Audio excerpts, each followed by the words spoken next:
আসসালামু আলাইকুম এভরিওয়ান, আপনারা সবাই কেমন আছেন?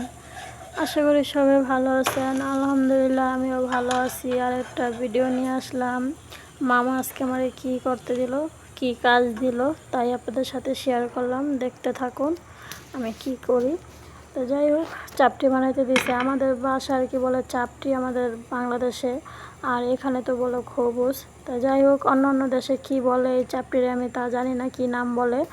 তা আমি ওখানে এক পিস বানাই নিয়েছি, আর এখানে যে বানাইতেছি। আর এগুলোই সব কিছু সম্পূর্ণ মামা রেডি করে দিছে। আমি কোনোটাই রেডি করি নাই কোনো কিছুই। আটা টাটা সব কিছু মামাই গুলা দিছে। আর কি মাঝে মাঝে সে এত ভালো ব্যবহার করে, মনে হয় নিজের বাড়ির আত্মীয় স্বজন, বাড়ির লোক, কাছের লোক এরকম মনে হয়। আবার মাঝে মাঝে যখন ঝাড়ি মেরে কথা বলে তখন অনেক খারাপ লাগে, অনেক কষ্ট লাগে। আর যে আফুরা ভাইয়েরা প্রবাসের মাটিতে থাকেন তারা তো অবশ্যই জানেন সুখ দুঃখ মিলেই প্রবাস।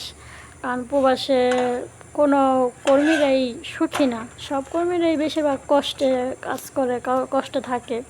কারণ এই জায়গায় তো সবাই যার যার ইচ্ছা মতো, হয়তো দেখা গেছে এখন ভালো ব্যবহার করলো, পর আবার একটা কাজে ভুল হয়েছে, জারি মেরা কথা বললো, তাদের কোনো মতিগতির কোনো স্টেশন নেই।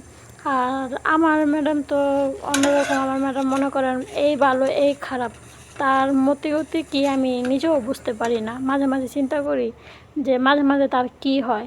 মাঝে মাঝে ভালো ব্যবহার করে, মাঝে মাঝে অনেক খারাপ ব্যবহার করে, চালালের মতো ব্যবহার করে, তখন অনেক খারাপ লাগে। তো যাই হোক, সমস্যা না, কারণ কাজের মানুষ আমরা, ওরা আমাদের সাথে করতেই পারে, কারণ আমরা তো ওদের পরিবারের একজন না। তো যাই হোক, দেখতে থাকুন আমি কি বানাই। আর এগুলি সে বিকালবেলা তার নাস্তা, কারণ সে সকালবেলা লুটি বানায় খায়া দেয় ঘুমাইছিল। ঘুম থেকে এখন উঠছে, ওইটা বলতেছে যে তার খিদা লাগছে, দুপুরে খাই নেই। তো বলতেছে যে খিদা লাগছে, আমার কিছুটা চাপটি আর কি খবুজ বানাই দিয়ে, এটা বললো। তো সব কিছু সেই রেডি করে দিছে। তা এখন আর কি এগুলি বানাই দিব আর চা বানাই দিব। সে এখন আর কি বিকালে নাস্তা করবে। তো দেখতে থাকুন।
এখানে একটু তেল দিয়ে নিলাম, একটু ডলা দিয়ে নিলাম, তাই হালকা আর কি দেখছে নিচে লাগবো না।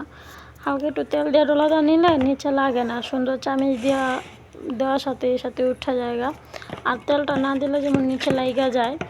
তো যাই হোক, নিচে লেগে গেলে আর কি চাপিটা উঠাইতে অনেক কষ্ট হয়, ছিঁড়া জায়গা। আটা অবশ্য আমি গুলতে পারি, কিন্তু সে আর কি গুল্লা দিল, আমার কাজটা আর কি একটু আগায় দিছে। তো যাই হোক, মাঝে মাঝে সে ভালো ব্যবহার করে, অনেক ভালো লাগে।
আর গরমের দিনে পাখির ঘরে কাজ করতে গেলে অনেক মনে হয় অনেক কষ্ট হয়, কারণ অনেক গরম। আর সৌদি আরবে তো অনেক রোদের তাপ বেশি, তাই মনে করেন পাকঘরে একটু রান্নাবান্না করতে গেলে পুরো ঘাইমা টিমা একখানে হয়ে যেতে হয়।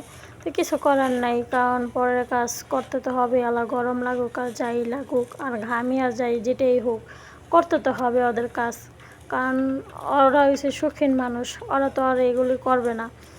যত গরম আছে যত কিছু আছে আমাদের কাজের মানুষের এগুলি সব কিছু মানায় গুছায় নিতেই হয়।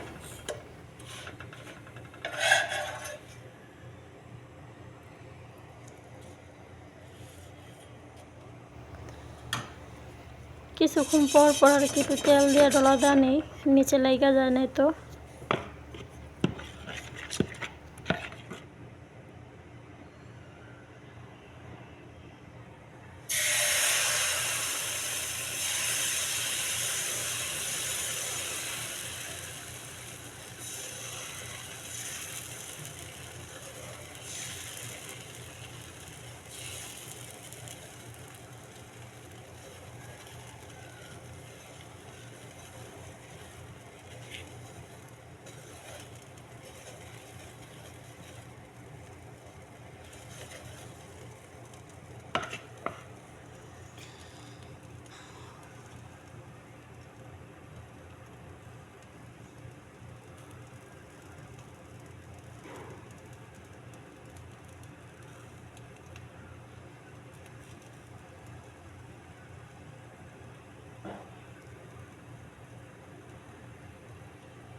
প্রবাসের মাটিতে এরকম একটা জিনিস, যারা আর কি কাজ জানে তাদেরকে অনেক ভালো বলে ওরা, কাজ না জানলে ওদের মনে করেন অনেক খেজিজারি শুনতে হয়।